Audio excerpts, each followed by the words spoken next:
I'm Abigail Galvan. Welcome to EWTN Pro-Life Weekly.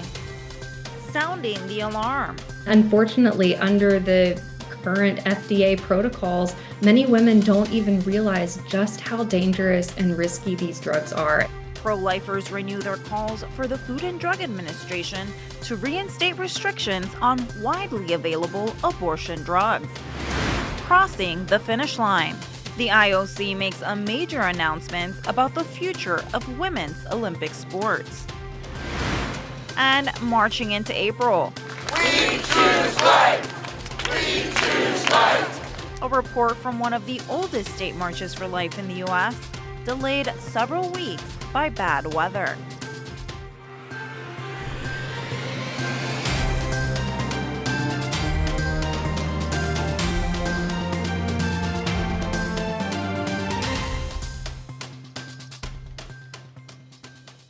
A recent survey says 7 in 10 U.S. voters support reinstating in-person medical evaluations for abortion drugs like Mifepristone. In January 2023, the Biden administration eliminated the in-person requirement.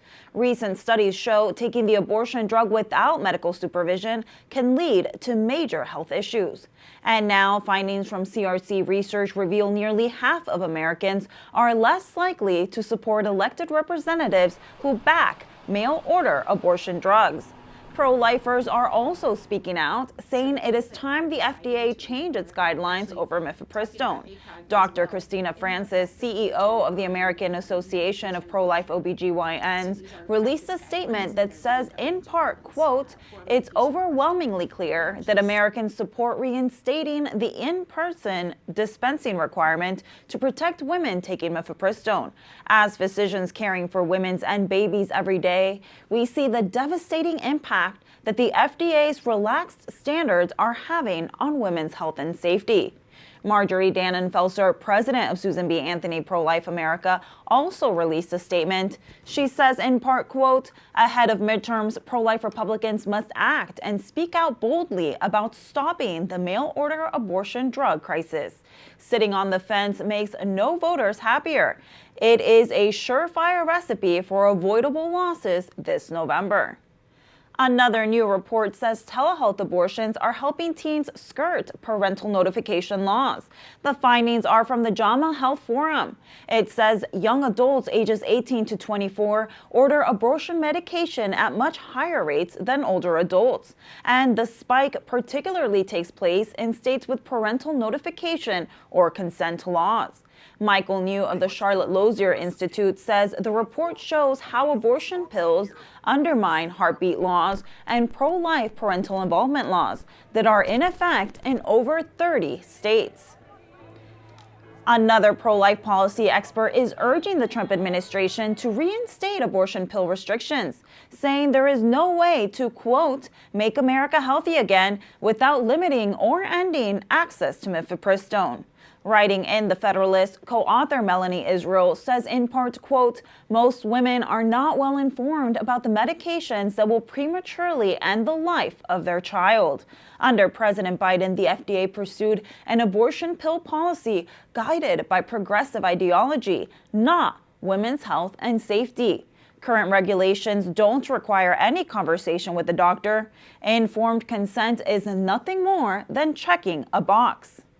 And the co-author of the piece, Melanie Israel, joins us now. Melanie is a visiting fellow in the Richard and Helen DeVos Center for Life, Religion, and Family at the Heritage Foundation. Melanie, you say the Make America Healthy Again movement will never be complete until restrictions on abortion drugs like Mifepristone are returned. Why is that? It's because these dangerous drugs are fundamentally unhealthy, obviously unhealthy for the unborn child who is killed, but also fundamentally unhealthy for the woman who is taking these drugs.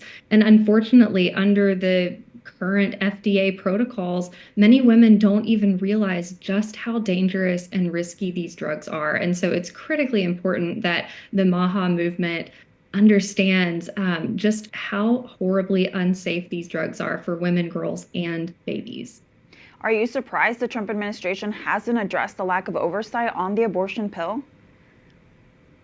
It's been really disappointing. We know that the FDA says that there is some kind of review going on, which is, of course, good. There should be, but it doesn't take a review to know that these drugs currently being dispensed by the mail, online, people being able to purchase them without ever seeing a doctor. You don't have to have a safety review to know that that is horrible for women's health.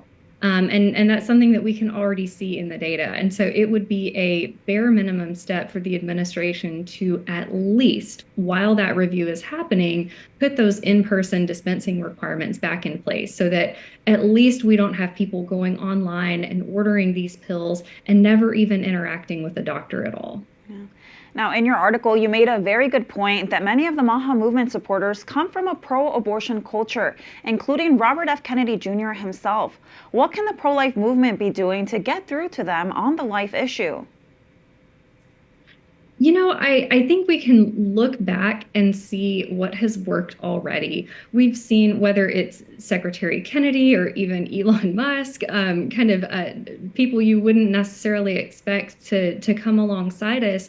It has been, first of all, talking about late-term abortion and the reality of that. Many people don't know that babies can be born alive after an abortion and left to die. Many people don't know that in a lot of states, there's really no limits at all on abortion, and people can and do have those late-term abortions. And so I think for a lot of people, especially in MAHA, that is kind of an on-ramp.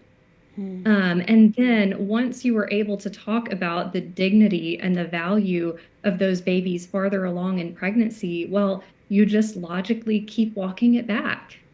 If those babies are valuable at 7, 8, 9 months, what about 6 months? What about 5? And you just keep going back and talking about the humanity of that unborn child. And frankly, logic and biology do a whole lot to help us there. So I think the fact that we've already had people coming alongside us when it comes to late-term abortion is encouraging, and we can just continue speaking truth in love to people who haven't necessarily been traditionally our allies. Yeah, I love that. And you mentioned that the entire approval process for the abortion pill regimen was poisoned by politics from the start. Can you walk our audience through why that was? Sure. It goes back a long time, even back into the early 90s, where at the highest levels of the Clinton administration, they were trying to work with these overseas drug manufacturers to bring the abortion pill to the United States and work hand in hand with a drug manufacturer through this approval process. And it was, again, politicized from the start. And what they did is they enacted some safety restrictions on these drugs. Things like you have to be a doctor to dispense it. You have to opt in and basically get special training. You have to agree to report things like complications. You have to dispense in person. You have to do in-person follow-ups. And over the years, under Democrat administrations, those safety protocols have been weakened time and time again under President Obama and under President Biden. And all of those decisions were not driven by safety data. It wasn't driven by science, and it wasn't driven by an interest in women's health and safety. It was driven by the interest of abortion pill providers because they want it to be as easy as possible to get these drugs into the hands of women and girls across the country, regardless of what the pro-life laws in their states might be. And it's terrible that we've been seeing that play out. Now, Melanie, are there any other stories that you're following that we should be aware of?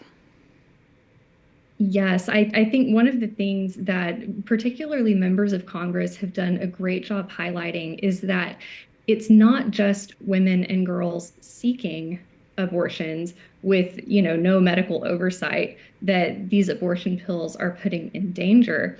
It's also abusers, unsupportive parents, unsupportive partners who are able to just go online and with a few clicks of a mouse, lie and have abortion drugs sent through the mail to their home. And we're seeing reports all over the country of women who have been coerced into having an abortion that she didn't want, women who have had somebody sneak these drugs into their juice, their smoothie, their pancakes, women who have even been physically threatened and told, you take this pill or else, feeling that their life is in danger if they don't take this drug. And as more and more of these stories come out, it's going to be harder and harder for the FDA to continue to allow this current regime in place where these drugs can just be sent to anyone, anywhere, with no oversight whatsoever. And ultimately, again, it's the women, the girls, and most of all, those unborn babies who are hurt by this. And so the status quo is just completely unacceptable. Well, Melanie Israel, thank you so much for being with us today. Thanks so much for having me. A new book examines the game-changing treatment that allows women who have started the chemical abortion process to reverse their decision. Abortion Pill Reversal is written by Dr. George Delgado, one of the pioneers of the process. The book gives an inside look at how APR started. It also includes accounts from women who attempted to reverse their chemical abortions and from pro-life medical personnel.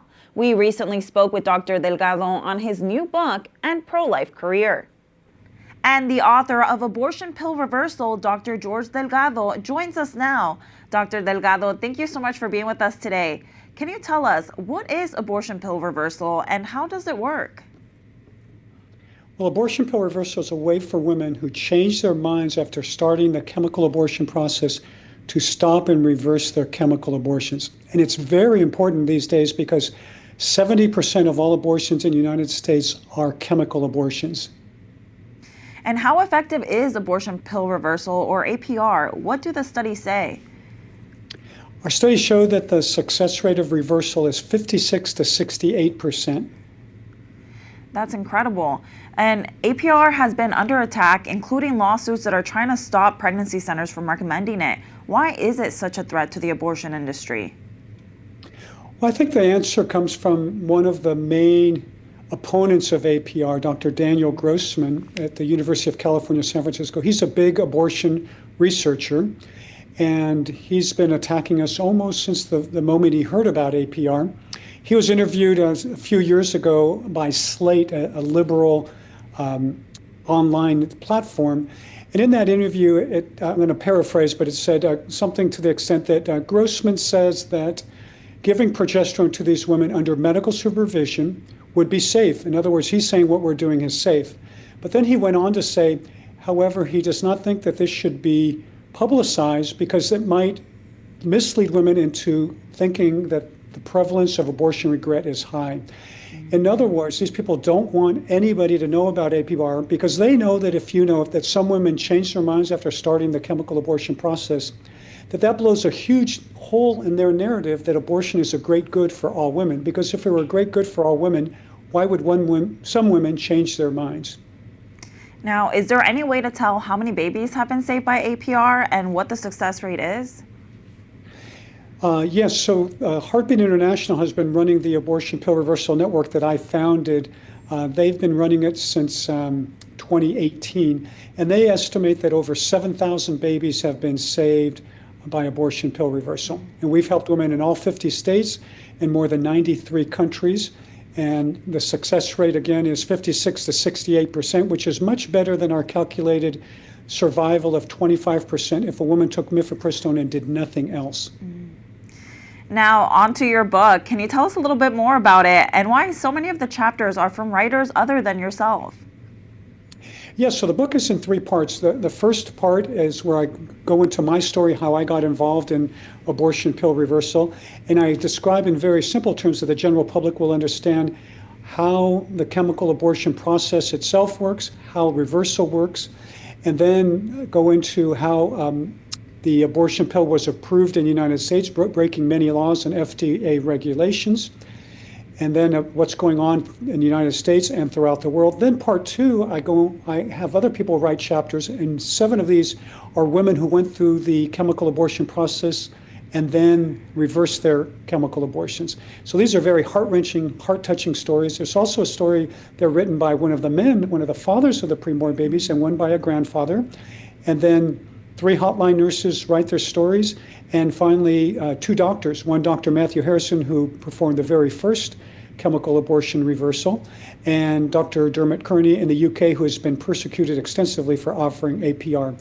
Then part 3 of the book, I have a chapter on the different names that were chosen for these APR babies and the very deep meanings that these names have. Many of them very deep theological meanings, many meanings I think that the parents never anticipated when you think about their situations. And then some common themes. 3 common things I've seen is that women often have at least one person supporting them in reversal.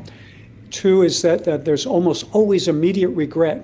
And number 3 is that most of these women have at least some relationship with God, some faith foundation. And then I wind up the book with a very poignant chapter called David and Goliath, where I describe all the persecution we've gone through, all the hurdles we've had to face, as well as comparing APR to CPR. They're very similar, except of course APR saves the life of the preborn baby and the spiritual life of the mother, while CPR only saves one life.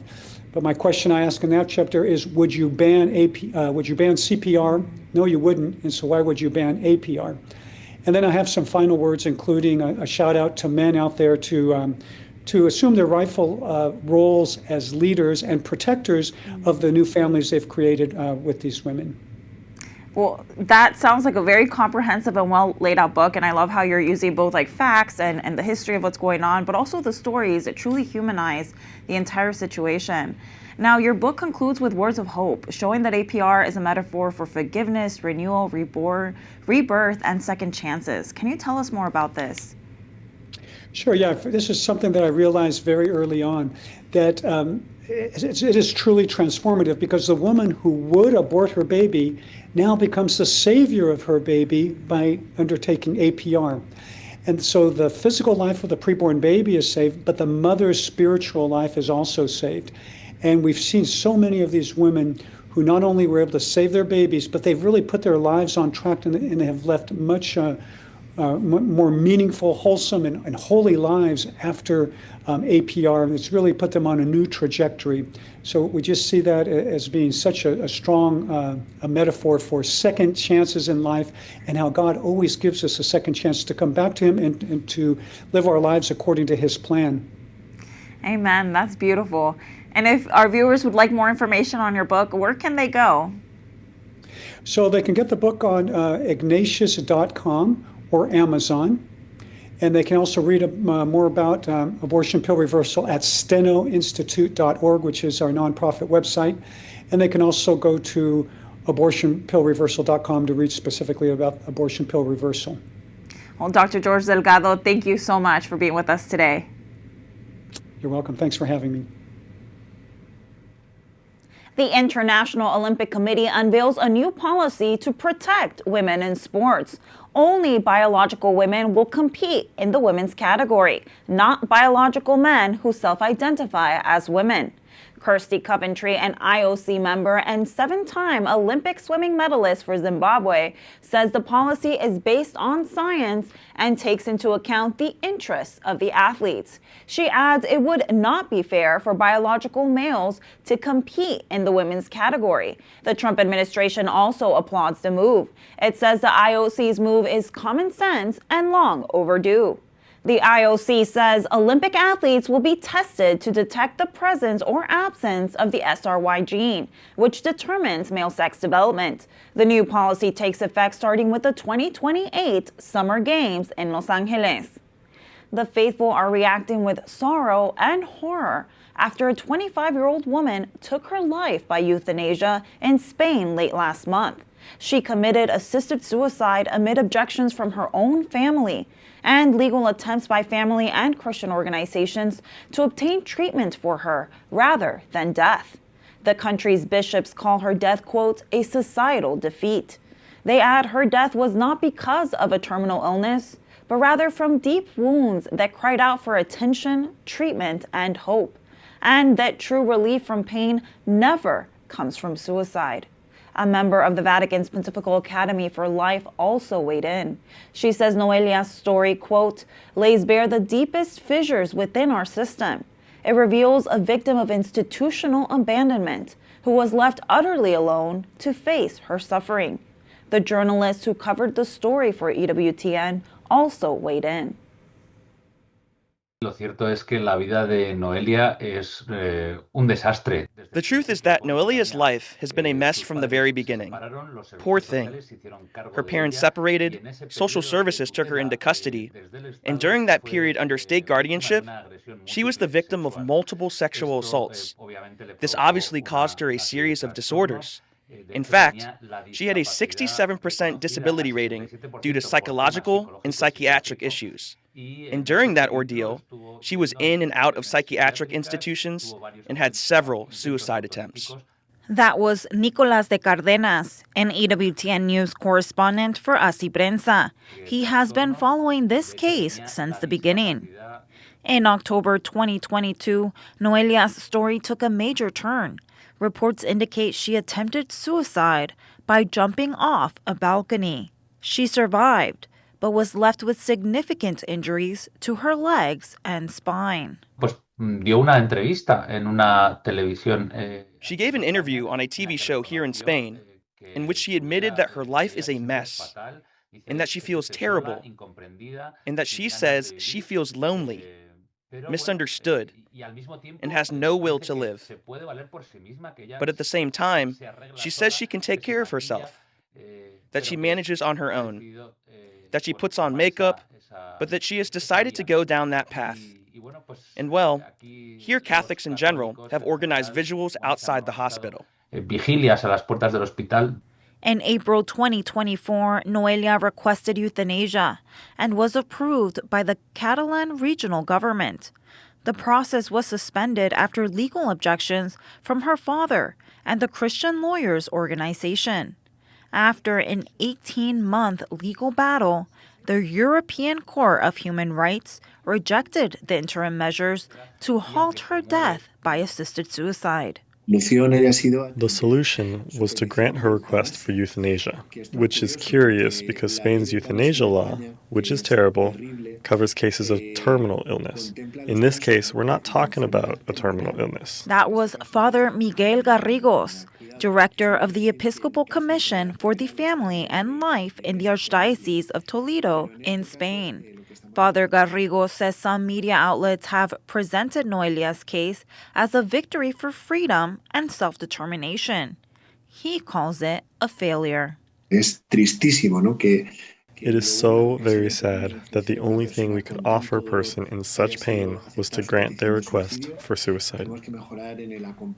We have to improve our support systems, providing all kinds of assistance, from financial aid if necessary, to healthcare and mental health support. Coming up, March and April, pro-lifers stormed the state of Maryland for a mass and rally for the unborn, delayed several weeks by bad weather.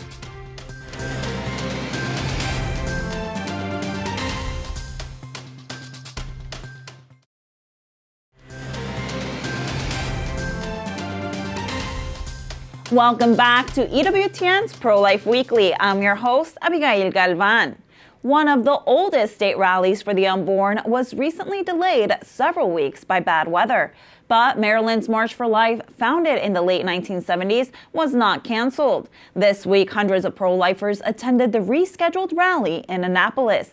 The day included a youth event, mass, and a gathering in front of the State House. Here are some of the sights and sounds from that day. God's plan makes so much sense to me. The God's intent, right, was this beautiful, beautiful act of the sexual union, right, coming together as husband and wife, and having those children, the gift of the child.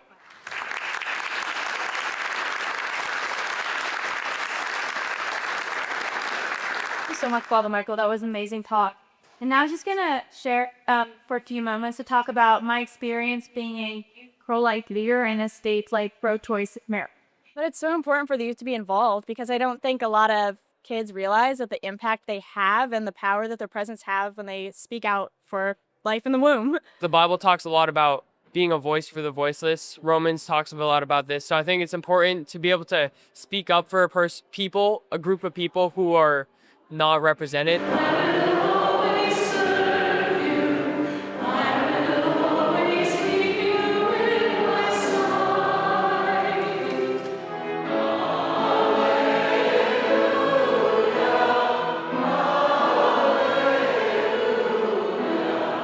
This is going to be a long fight. I vote Philadelphia. The Quakers of Philadelphia, 100 years before the Civil War, were saying the slavery's wrong. People say, what do you mean it's wrong? It's in the Bible. They never saw slavery outlawed. They kept fighting for it. We don't know how long we'll have to keep fighting this fight, but as long as we do, keep fighting. Because Jesus is risen, he is risen indeed. We are the pro-life generation, and we will abolish abortion.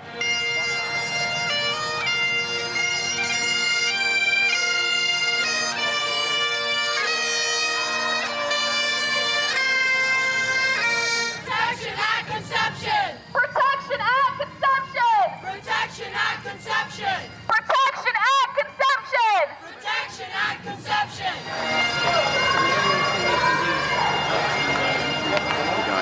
You're gonna walk these machines. Hey, ho, ho! Planned Parenthood has got to go! Hey, hey! Ho, ho! Planned Parenthood has got to go! We choose life! We choose life! We choose life! When I came to this country and I see people very smart, very developed, very interesting, very polite, but at the same time that allow themselves to kill a human being when they're supposed to protect, especially mothers who need to sign a paper to damage a child that is also a victim. You know? So in that moment, I decided to do something about it. And even coming here, it doesn't mean I have extra time. Not necessarily. I investing my time because I believe that this is important. Finally, tonight, a Catholic priest who founded a group helping couples grow together in holiness is on the path to sainthood. Father Henri Caffarel founded Teams of Our Lady, a lay apostolate guiding married couples on the path to holiness. The French priest always said couples are made for happiness, and marriage is a path toward it. He also strongly believed the best relationships came when couples shared their problems with one another. The group began in 1939. Today, Teams of Our Lady are present in 92 countries with more than 15,000 participants. And just as in Father Caffarel's lifetime, the focus remains on marital communication and prayer. That does it for this edition of EWTN Pro-Life Weekly. Be sure to like and follow us on our social media channels. You can find us at EWTN Pro-Life on X, Facebook, and Instagram. And sign up for our newsletter, The Pro-Life Pulse, EWTN.com/pro-life. Remember, life is a gift. Your life is a gift. God bless.